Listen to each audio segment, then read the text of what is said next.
Bienvenidos a tu programa Salud y Bienestar. Te saluda como todas las semanas Iván Calderón y el día de hoy pues tenemos un programa muy especial. Tienes que seguirnos a través de las redes sociales www.andina.pe y también a través de nuestro Facebook Live. ¿Qué celebramos el día de hoy? El Día del Adulto Mayor. Seguro que en casa tenemos pues a nosotros, a nuestros abuelitos, a algunas personas que también, vecino que es adulto mayor y que como nosotros pretendemos cuidarlos en esta época, sobre todo donde está haciendo bastante frío. A veces el adulto mayor tiene que tener mayores cuidados que los necesarios, ¿no? Llega a una determinada edad donde ellos requieren una mayor atención de parte de toda la familia o de parte pues de la comunidad también.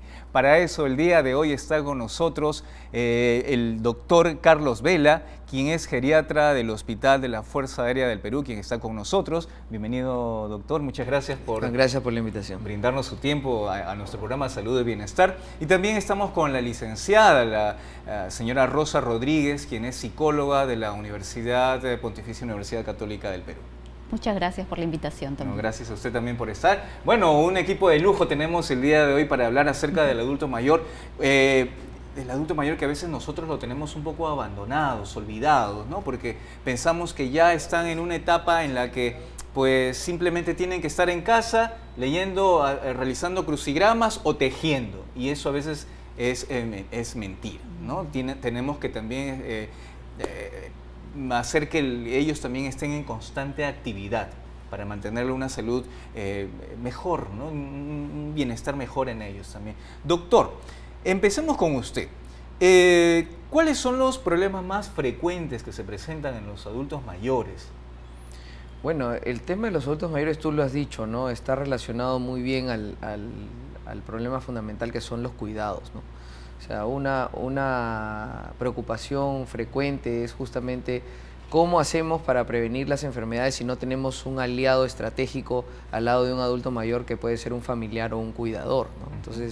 Entonces yo creo que empezar por hablar de cuidados es un tema que realmente nos debe llamar a la reflexión, porque no es solo cuestión de tomar el mejor medicamento, no es solo cuestión de dar la mejor alimentación, sino es un tema también de acompañamiento asertivo, de estar pendiente de nuestros pacientes y evitar pues los problemas relacionados con la parte anímica y como sabemos pues después de las depresiones es la puerta abierta para las enfermedades neurocognitivas, a la cabeza pues las enfermedades, las demencias como la enfermedad de Alzheimer, ¿no? Así es, sí, tenemos, bueno, a la par, ¿no?, de las enfermedades físicas que suelen ocurrir en una determinada etapa de esta vida de los adultos mayores. Así es, y uno de los problemas que tal vez está calando mucho más en términos del impacto que tiene la prevención es el tema de las caídas, ¿no? Uno piensa que, pues, que el síndrome de caídas, que nosotros lo tenemos ya bien tipificado, es una cuestión más de tipo relacionada a factores externos y que no se puede ni medir ni tampoco prevenir. Y es todo lo contrario, ¿no?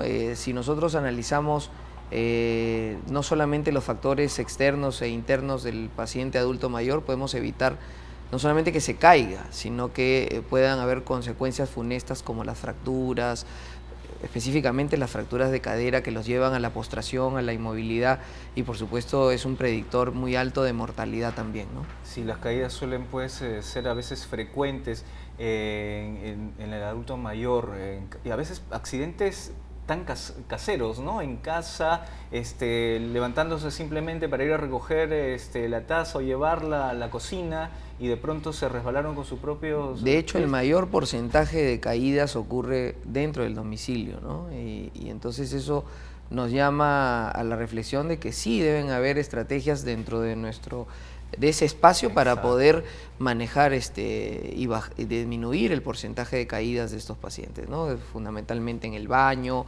o con barreras arquitectónicas que muchas veces pueden predisponer a las caídas, ¿no? Y que se pueden perfectamente prevenir. Usted puede seguirnos a través de nuestras redes sociales, a través de nuestro Facebook Live. Si quiere realizar alguna pregunta, puede hacerlo con toda confianza, porque el día de hoy estamos pues celebrando el Día del Adulto Mayor para saber cuáles son las recomendaciones y los consejos para poder cuidar mejor a nuestros adultos mayores en casa. Y a la par que conversábamos con el doctor Carlos Vela, quien es geriatra del Hospital de la Fuerza Aérea del Perú, también está, como dije al inicio, la psicóloga Rosa Rodríguez, quien es especialista en el adulto mayor también. Y cuando suceden esas caídas, pues también, licenciada, ocurre, como dijo el doctor, ¿no? Depresiones, ansiedad, mucha tristeza en el adulto mayor.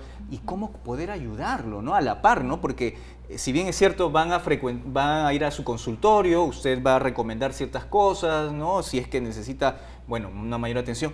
Pero luego también el área psicológica. ¿Cómo se encuentra en ese momento este adulto mayor que se siente ya imposibilitado de hacer sus propias cosas frente a esto, ¿no? Eventualidad. Exactamente. Bueno, es importante además recalcar que puede ser una consecuencia, ¿no? El sentirse mal, la depresión, la ansiedad, una consecuencia de la caída, pero también a veces ocurre en sentido inverso, digamos. Puede ser que por la depresión, por la ansiedad que genera una desconcentración, una distracción, ¿no? La persona se caiga, ¿no? Como dicen principalmente en casa, pero caiga y a partir de ahí genera una serie de problemas. Hay algunas ramas, digamos, o modelos psicológicos que incluso señalan, ¿no? Que cuando uno se cae físicamente es porque previamente ha habido una caída interna, se dice, ¿no? Es decir, hay algo que está molestando, hay algo que está distrayéndome, que está sacando mi concentración de las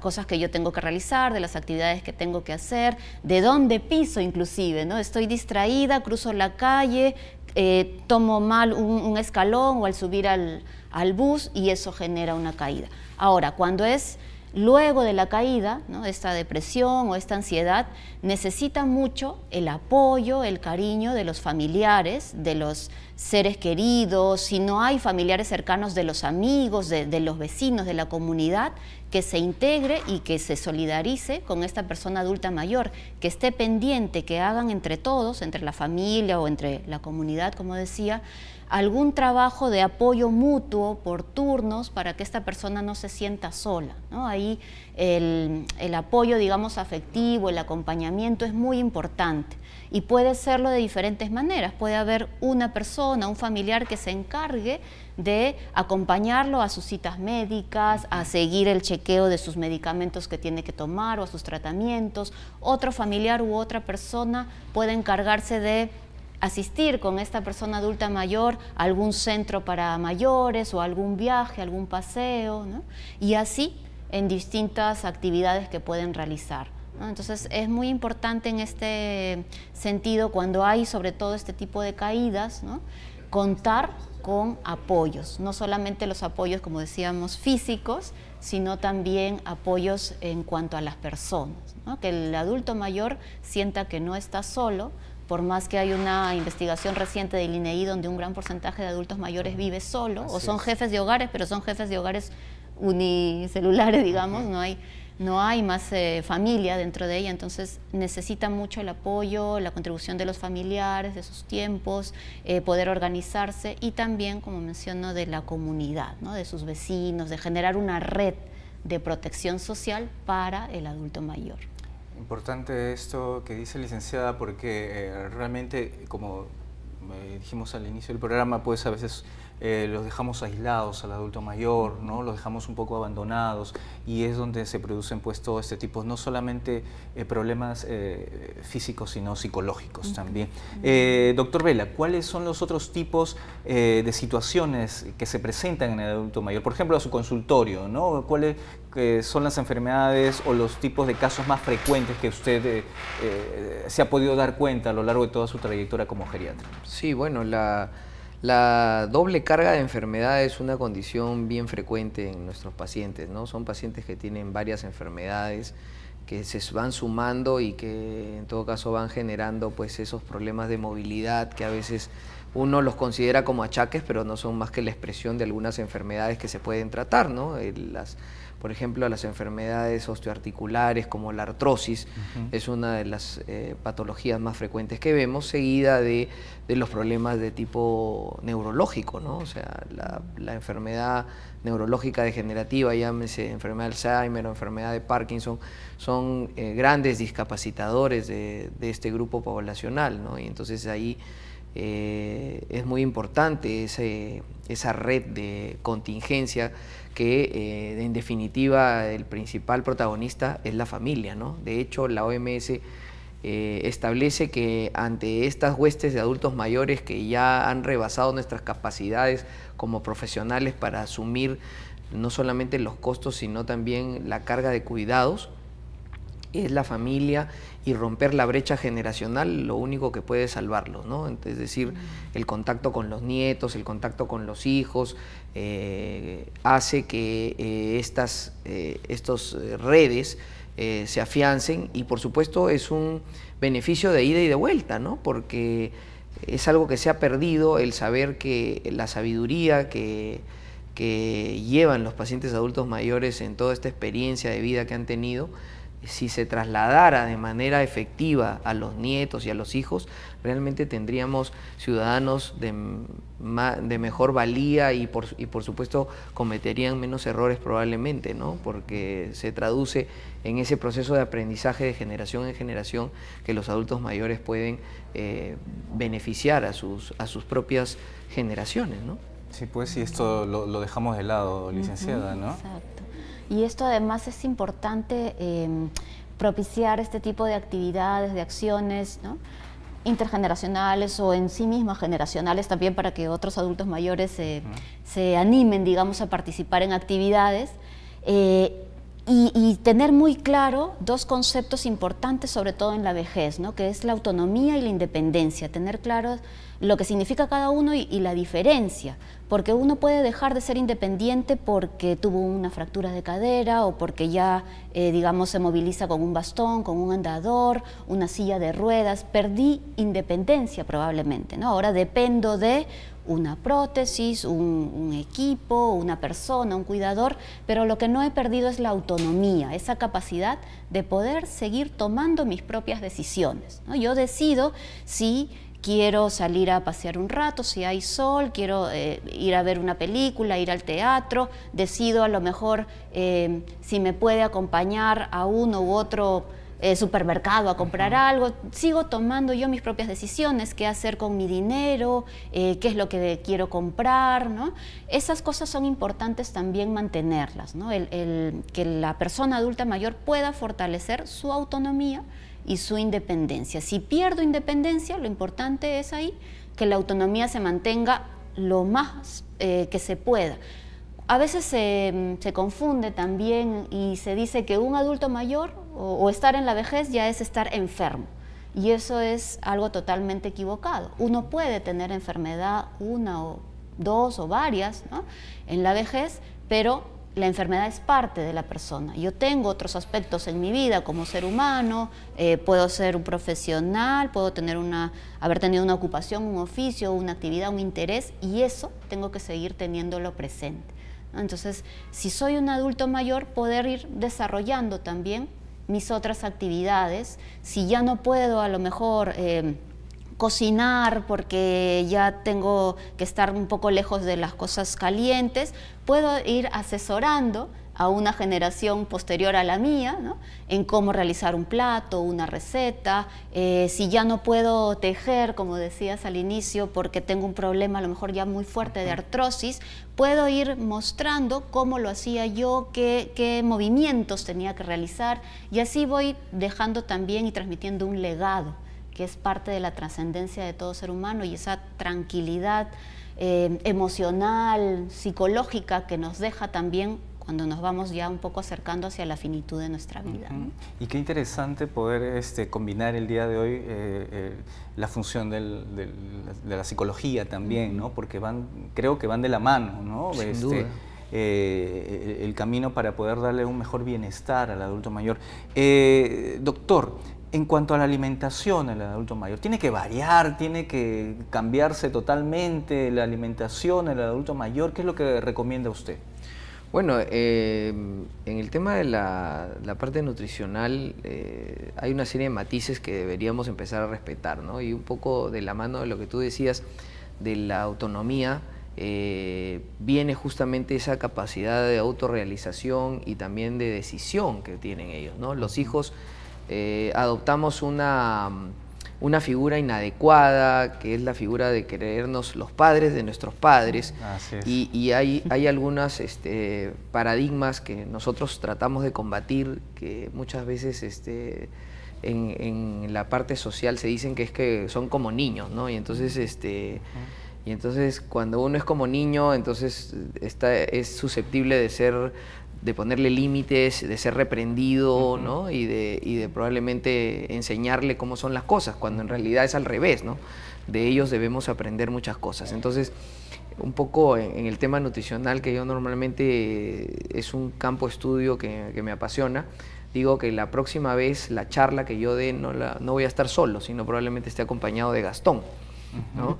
¿Por qué? Porque ese es el mensaje que dice que debemos basarnos fundamentalmente en las preferencias de los pacientes. O sea, si el paciente tiene algunas preferencias nutricionales, hay que buscar balancear la dieta, pero en función de esos gustos y esas preferencias nutricionales que tiene, ¿no? El Perú, pues, es un país que se precia de ser un país rico no solamente en diversidad nutricional, sino también en sabores, ¿no? Entonces, no perdamos de vista el tema de los sabores, ¿no? Los pacientes adultos mayores deben mantener sus preferencias nutricionales en primer lugar antes que la parte nutricional. Ir también desmitificando algunos temas como el de la grasa, ¿no? Por ejemplo, en este momento en el que tenemos un invierno tan frío, cuando llegamos a los 10 grados en Lima, que nunca ha ocurrido, el brindar un plato con grasa, ¿no? Que a veces está tan estigmatizada porque dice que la grasa, el colesterol y puede producir enfermedad cardiovascular,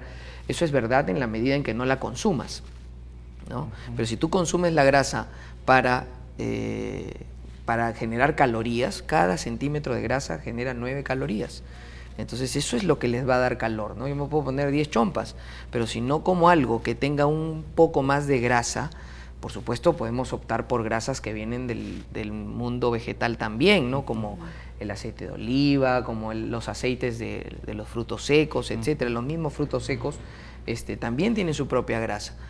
La grasa animal no se tampoco debe estigmatizar, también se puede utilizar si está dentro de las preferencias nutricionales del paciente, ¿no? Y recordar que en invierno hay que comer un poco más de grasa, porque esa es la garantía de poder generar las calorías necesarias para no tener cuadros de hipotermia o no vivir encerrados en medio de este frío tan intenso que existe, ¿no? Entonces, desde el punto de vista nutricional, es estacional también el tema, ¿no? O sea, el tema de los colores en el verano y aumentar el consumo de grasas, dejando de mirarlas como el patito feo de la nutrición, cuando muchas veces las grasas son componentes fundamentales de una serie de procesos de nuestro organismo que son necesarios para poder vivir, ¿no? Ya saben, a tomar nota esta primera recomendación del doctor Vela, quien dice que no está mal las grasas en el adulto mayor en esta época de invierno,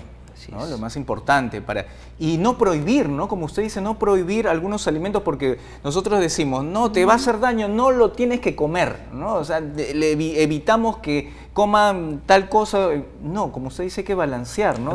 Las porciones son menores. Sí, pues, ¿no? Sí, claro, las porciones son mucho menores, ahí se compensa el tema del componente del nocivo, en teoría, de las grasas, ¿no? Sí, muy interesante saber todas estas recomendaciones justo en este día que nosotros recordamos, conmemoramos al adulto mayor, pues, y saber cómo poder afrontar dentro de nuestra familia. Licenciada, bueno, hablábamos de la alimentación, pero también nuestro espíritu necesita alimentarse, ¿no? Y entonces en el adulto mayor, ¿cómo podemos también ejercitar al adulto mayor? Porque a veces simplemente está pues sentado o viendo televisión, ¿no? Entonces, Claro. Y no le damos algunas otras actividades. ¿Cómo poder también ayudar a dar calorías al cerebro, ¿no?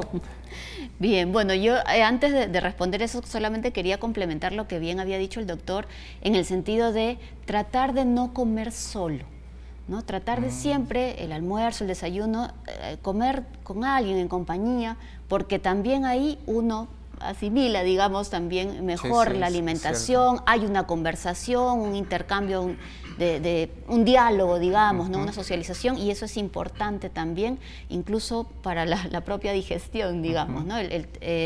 Poder comer, poder alimentarse en un estado, en una situación placentera, ¿no? Eso me parece que es importante. Y respecto a la alimentación del alma, digamos, o del espíritu, lo que siempre recomendamos es que los adultos mayores puedan desarrollar, como bien dijo el doctor, de acuerdo siempre a sus intereses y a sus motivaciones. Yo veo que en algunas ocasiones se insiste mucho en que el adulto mayor tiene que estar en actividad y todo el día, y es como una secuencia, digamos así, casi obligatoria, de que tengo que hacer mi taller de tai chi y luego seguir con el de manualidades y luego con el de aeróbicos, ¿no? Y parece que nunca termina. Más que una serie o un listado de talleres, tenemos que identificar, si somos adultos mayores, cuáles son nuestras preferencias, cuáles son nuestros intereses, qué cosas me gusta hacer, pintar, dibujar, bailar, qué cosas ya no hago porque trabajé durante 20, 30 años, porque tuve mis hijos, tuve que sacarlos adelante, qué cosas dejé en el camino y que quiero retomar, ¿no? Bailar marinera, aprender a nadar, que también mucha gente lo ha hecho siendo adulta mayor. Eso es lo primero que tenemos que identificar. Si soy adulto mayor, ¿qué es lo que me gusta hacer? ¿Qué quiero retomar o empezar a hacer? Ya hemos visto y tenemos cada vez más evidencia de que uno puede empezar una actividad a cualquier edad. Y luego de eso, identificar cuáles son esos lugares donde puedo yo realizar estos intereses, estas motivaciones. Si me gusta la lectura, si me gusta, por ejemplo, el contarles cuentos a mis nietos, si quiero contarle a más niños o a más chicos, bueno, hay lugares donde yo puedo aprender a narrar cuentos, a narrar historias, averiguar cerca de mi casa si hay algún centro del adulto mayor, ya sea de una institución de salud o del municipio u otra, ¿no? También qué talleres realizan, qué actividades y en cuáles me gustaría probar, incursionar. A veces uno, como también decía el doctor, puede que siendo adulto mayor no me dé, digamos, la fuerza para ir yo sola a preguntar, ¿no? Pero convenzo a mi vecino, a mi vecina, le digo por ahí a mi hermano, a mi primo, a un familiar, y nos vamos juntos. Siempre el ejercicio, toda actividad cuando se hace de 2 o 3 o más personas es mucho mejor, o sea, va a ser más seguro que uno la continúe, ¿no? Entonces es importante, voy con alguien que conozco, probamos las actividades y las desarrollamos, las llevamos adelante. Entonces ahí estoy teniendo recreación, estoy cumpliendo con mis intereses, mis motivaciones, me relajo, socializo y también prevengo, ¿no? También doy una promoción de mi salud mental, física, emocional, y prevengo de alguna forma algunas enfermedades que al quedarme en casa quieto, recluido, puede que se manifiesten de una manera más rápida, ¿no? Sí, porque a veces cuando ya llega la jubilación, como que el adulto mayor ya comienza a tener los achaques, ¿no? Ya le vienen los achaques porque ya terminó de ser productivo, ¿no? Y de pronto ya empieza a ir al médico continuamente, a tomar medicamentos. Bueno, a veces le digo quizás por experiencia familiar, ¿no? Entonces, yo, ¿cómo? ¿Qué pasó? De pronto, de la noche a la mañana, estaba trabajando, no iba al médico y se jubiló y ahora le duele todo, tiene todo. Entonces, pues sí, existe todo este conflicto. Es muy común que ocurra eso, sí, efectivamente, ¿no? Y eso está relacionado a que empezamos a depender más de otras cosas, cuando en realidad el ejercicio de la autonomía nos lleva a una herramienta fundamental para poder mantenernos mejor, que es el autocuidado, ¿no?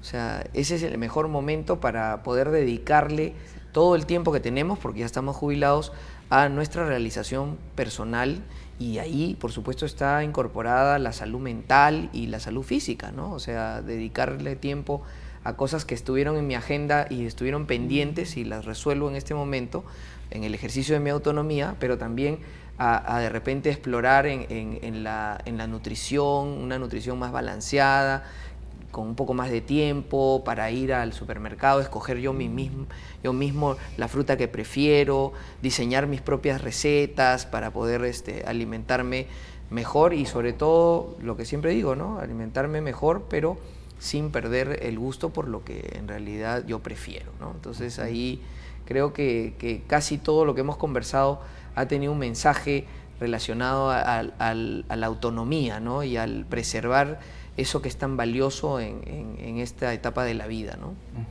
Doctor, la higiene en el adulto mayor, es una pregunta que antes de iniciar el programa ya lo estaban formulando, ¿no? Me estaban pidiendo, pregúntales cómo se debe realizar la higiene en el adulto mayor, los baños, bueno, en fin, ¿no?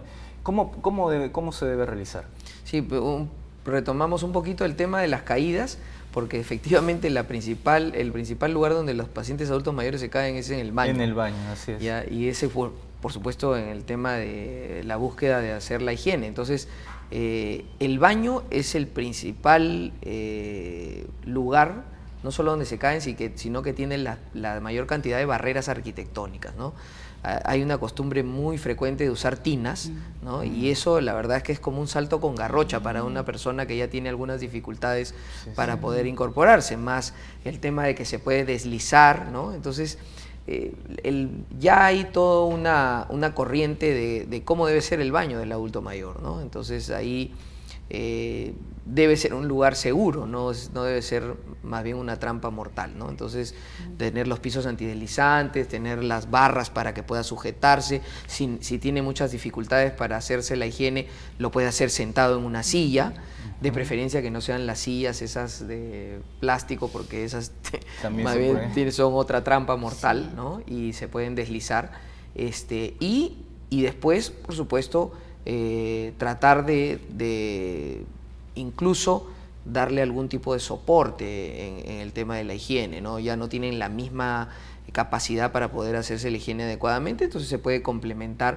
por supuesto, respetando también el tema del pudor, ¿no? De tratar de que la que haga la higiene de una paciente adulta mayor sea una mujer, ¿no? Para preservar estos temas que son también importantes, ¿no? Pero en invierno, por ejemplo, derivado del hecho de que la pregunta obligatoria es ¿cuántas veces tengo que bañarlo a la semana? Porque en realidad hace mucho frío, ¿no? Sí. Y le puede dar una neumonía, ¿no? Entonces es un concepto bien frecuente que nos lo hacen con relativa regularidad en el consultorio y la verdad es que eso también está escrito, ¿no? En el invierno, si el paciente no tiene un nivel de ejercicio muy frecuente, 3 veces por semana ellos pueden hacer una higiene en ducha, ¿no? Y probablemente los demás días hacer ya una higiene un poco con el baño de esponja, que es una cosa que se puede suplir el baño, digamos, ¿no? 3 veces por semana, incluso ese baño de ducha puede incluir el lavado de la cabeza, no se necesita lavar la cabeza todos los días en el paciente adulto mayor, y lógicamente hacer un secado oportuno y en horarios que sean adecuados, ¿no? Entre las 11 y las 3 de la tarde es un horario donde probablemente refresque un poco más, estemos un poco más cálidos y entonces el cambio de temperatura no va a ser tan brusco, ¿no? Bañarse en la noche o muy tempranito por la mañana de repente sea una recomendación que debíamos cambiarla exclusivamente de horario, ¿no? Atención con todas estas recomendaciones, pues, porque como dijimos al inicio del programa, pues, tanto en el ámbito de la medicina, en este caso la geriatría y la psicología, pues están yendo de la mano para poder darle una mejor calidad de vida al adulto mayor, ¿no? 50% de medicamentos, decimos, y 50% de amor de familia también, ¿no? Y bueno, las últimas recomendaciones, el tiempo se nos ha ido volando el día de hoy para finalizar el programa del Día del Adulto Mayor. Seguro vamos a saludar a nuestras familias, a nuestros abuelitos en casa, alguna tía, algún vecino que tenemos. Un fuerte abrazo de aquí desde la Agencia de Noticias Andina. Licenciada Rosa Rodríguez, por favor, las recomendaciones en el área de la psicología para cuidar mejor a nuestros seres queridos. Bien, en el área de la psicología, podríamos decirlo así, es muy importante el tema de la afectividad. ¿no? Para un buen estado emocional, una buena salud mental de los adultos mayores, el afecto es muy importante, el afecto que proviene de la familia, como bien mencionamos, en primer lugar, y también de quienes estén a nuestro alrededor, ¿no? Muchas veces los adultos mayores, por este también tiempo que tienen de más predisposición y más libre, ¿no? Van haciendo nuevas amistades, entonces esto va generando una red. Construyamos, creo que esa sería la principal recomendación de mi parte, construyamos una red de protección, una red de apoyo social. Si somos adultos mayores, veamos, hagamos un listado de quienes conforman nuestra red de apoyo social. Y si soy familiar, soy amigo, soy vecino de un adulto mayor, pensemos si estamos formando parte de una red de un adulto mayor, si estamos viendo o velando por algún adulto mayor y en qué lo estamos apoyando o en qué lo podríamos apoyar si es que aún no lo hemos hecho. Muchas gracias. Licenciada.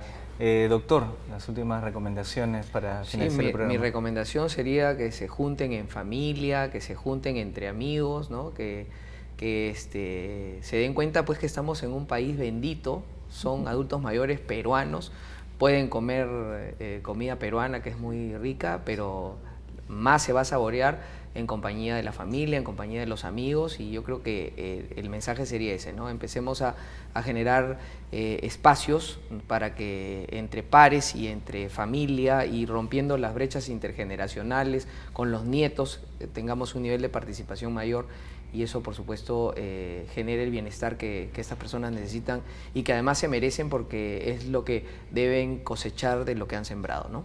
Muchas gracias, doctor, por estar con nosotros en el programa también. Les agradezco a ambos pues por darnos mayores luces y sobre todo para saber qué hacer con el adulto mayor que tenemos en casa, ¿no? Están invitados para otro programa porque nos ha quedado muy corto realmente. Así es que ya saben, síguenos a través de nuestras redes sociales, nuestro Facebook Live, a través de www.andina.pe, los programas Salud y Bienestar. Un fuerte saludo a todos nuestros adultos mayores del Perú que están viendo también el programa y a seguir las recomendaciones y ya saben, a querer y amarlos mucho, porque también nosotros vamos a llegar en algún momento también a ser adultos mayores, ¿ah? Así es que cuídate mucho, siempre a regalar una sonrisa a la vida, que nada nos cuesta, y a prevenir siempre con mucha alegría en todo lo que respecta a nuestra salud. Gracias.